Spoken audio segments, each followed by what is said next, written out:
En 2021 fueron 731 personas las que se suicidaron y este es un número que marca un récord a nivel país. No veíamos cifras de esa magnitud desde el 2002 y de hecho las exceden en este momento porque fueron 41 personas más las que se suicidaron, que en ese momento que es una preocupante y ha sido una preocupante referencia en lo que tiene que ver con el suicidio en nuestro país. Así que es mucho lo que hay que trabajar en esto. Igualmente esto tiene que ver con la pandemia, pero tiene que ver con otras cuestiones más porque esta cifra creció y viene creciendo de manera bastante sostenida, aunque tiene algunas irregularidades en los últimos 10 años y si bien es un fenómeno multicausal que es muy difícil de explicar, hay algunas características que se han venido manteniendo en los últimos años en Uruguay y también a nivel mundial y regional, como que por ejemplo los hombres se suicidan más que las mujeres por lo general y esto está vinculado a la conexión que suelen tener las mujeres con sus sentimientos y la posibilidad de expresar sus problemas y de consultar cuando tienen afecciones vinculadas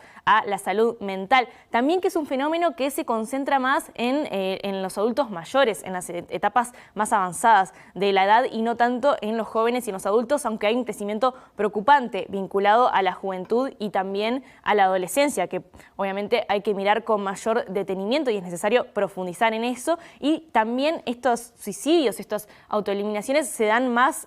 frecuentemente en los últimos meses del año vinculado a el cierre de una etapa. Hablábamos de pandemia y la pandemia sí tuvo un rol importante en esto, aunque no es lo único que explica este crecimiento, pero sí a nivel internacional se ha hablado de esto de la pandemia invisible, ¿no? Lo que está sucediendo con la salud mental asociada al proceso de crisis de salud, crisis sanitaria, económica, social, cultural, vinculada al aislamiento principalmente que generó esta emergencia sanitaria vinculada al COVID-19 y esto que sucedió en Uruguay tiene una vinculación con la pandemia porque no sucedió solo en Uruguay, sino que en otros países del mundo también. Nosotros consultamos al director de salud mental de ACE, que es Pablo Fielitz, y él nos decía que este es un fenómeno que hay que entenderlo como este número que estamos viendo ahora se podía haber previsto y dice que muchos especialistas lo previeron porque sucede o suele suceder en las crisis que en los primeros meses, en los primeros momentos de esta crisis, la tasa de suicidio se mantiene bastante estable o incluso baja, pero cuando se están desencadenando el final de estos momentos puede llegar a subir, así que no sorprende, pero sí dice que es importante trabajar en ella como se tiene que trabajar siempre. Para nosotros, como se encarga de la asistencia, lo que nos es crucial es mejorar la accesibilidad al tratamiento y mejorar las trayectorias asistenciales, sobre todo de las personas que cometieron intentos de autoeliminación. Para eso, es un convenio con el Banco Interamericano de Desarrollo, donde se está ya ahora culminando un proceso de estudio de las trayectorias asistenciales de los usuarios que realizaron intentos de autoeliminación para poder tener insumos, datos objetivos que nos permitan mejoras en las prestaciones. El tema no pasa solamente por lo asistencial. Digo, el fenómeno del suicidio es un fenómeno muy complejo, en donde por supuesto que desde lo asistencial hay que dar respuesta, pero de alguna manera tiene un impacto social en donde otros actores también tienen que estar involucrados. Creo que, digamos, de alguna forma, en lo que tenemos que avanzar es en definir claramente las poblaciones de riesgo, las características de las poblaciones de riesgo como para poder intervenir. Fielitz habló de la necesidad de reforzar justamente los servicios destinados a contener esta problemática. ¿Qué pasa en ese sentido en ACE? Bueno, en realidad lo que sucede es que sí, efectivamente aumentó la asistencia, hay números allí vinculados que nos comentó Fielitz. Si comparamos el segundo semestre de 2019 y el segundo semestre de 2021, lo que tiene que ver con la psiquiatría de adultos, hubo 16.000 consultas más efectivas. En la psiquiatría pediátrica hubo 3.500 consultas más que se realizaron efectivamente. Esto habla de una amplitud, una ampliación de los servicios de atención. Y en psicología este número sí es bastante impactante, 35.000 consultas más vinculando estos 2 semestres. Ahora repasemos los números de suicidio que corresponden al año pasado, que hace bien poco, ¿no? Con un rezago de unos 5 meses, se hicieron públicos. Sí, bueno, en realidad estos datos no son datos oficiales. Todavía no son datos que haya dado el Ministerio de Salud Pública, son datos a los que accedió el periódico El País y que los publicó hace unos días nada más. Nosotros nos contactamos con el Ministerio de Salud Pública y lo que nos mencionaron es que ellos no van a hablar sobre este tema hasta tanto no haya una publicación efectiva, una publicación oficial de estos datos, y esto se va a dar seguramente el 17 de julio, que es el Día Nacional de Prevención del Suicidio. Pero si les parece, ahora sí, vamos a compartir estos datos que, como decíamos, publicó El País, que tienen que ver con la tasa de suicidio cada 100.000 habitantes. Aquí lo que estamos pudiendo ver es la evolución desde 2000 hasta ahora, hasta 2021. Allí en rojo pueden ver estos dos momentos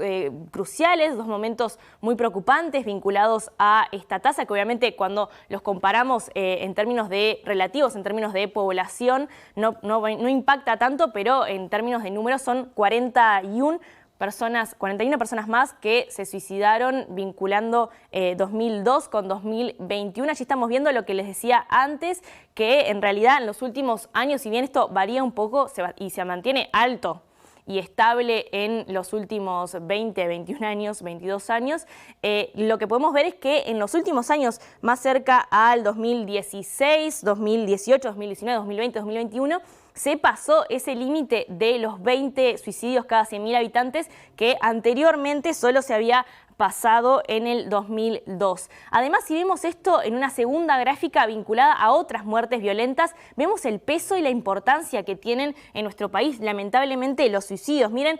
cuánto se habla de, por ejemplo, los homicidios, se habla también, aunque poco, de los accidentes de tránsito, sin embargo, no tienen mucha comparación de peso en lo que tiene que ver con los suicidios. Aquí estamos viendo las muertes violentas que estábamos mencionando recién, separadas por meses. Estamos viendo todos los meses de 2021. Como pueden ver, agosto fue el mes en el que hubo más suicidios, pero siempre hay una diferencia importante con lo que tiene que ver con los accidentes de tránsito y los homicidios. Esto expone la necesidad de hablar mucho más de los suicidios y de trabajar profundamente en este tipo de muerte violenta que, al igual que otras muertes, son muy traumáticas, pero que envuelven algunas problemáticas en particular que tienen que ver con el trabajo que se debe hacer desde la salud mental. Nosotros volvimos a hablar sobre esto con Pablo Fielitz, como decíamos al principio, y él lo que nos mencionó como una de las cosas que piensan hacer desde la Administración de Salud, de Servicios de Salud del Estado, vinculado a la atención a la salud mental y en particular al suicidio, es la creación de un centro diurno para trabajar con personas y pacientes que tienen alto riesgo de suicidio. Este centro, la idea es que sea para mayores de 15 años, porque antes de esa edad se trabaja en el Hospital Pereira Rosell. Y lo que nos decía es que es un centro que va a estar preparado para trabajar con entre 25 y 30 pacientes y que el trabajo que se va a dar especialmente va a ser por aproximadamente 6 meses. Él nos contó un poco más sobre cuál es específicamente el trabajo que se piensa hacer con estos pacientes. La idea es trabajar, digamos, con técnicas que han resultado demostradamente eficaces en el manejo de este tipo de pacientes, sobre todo y fundamentalmente técnicas de lo que se llama terapia dialéctico-comportamental, con gente, digamos, entrenada en este tipo de intervención, que va a incluir licenciados en psicología, psiquiatra y acompañantes terapéuticos. De alguna forma, la idea es trabajar en un diseño fundamentalmente grupal, pero también con algunas intervenciones a nivel individual, en un centro diurno, que también, por supuesto, va a tener otro tipo de actividades de tipo tallerista, ¿no? Es decir,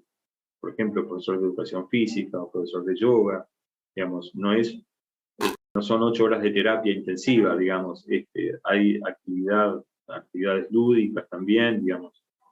pero fundamentalmente en un enfoque destinado a bajar el nivel de riesgo, y para eso hay una serie de técnicas que se implementan, sobre todo digamos, para que los usuarios tengan herramientas, digamos, para el manejo de situaciones de tensión distintas de las que habitualmente venían empleando. Pueden ser las lesiones autoinfligidas o los intentos reiterados de autoeliminarse. Entonces, de alguna manera se hace un entrenamiento del usuario en el manejo de habilidades sociales y de comunicación.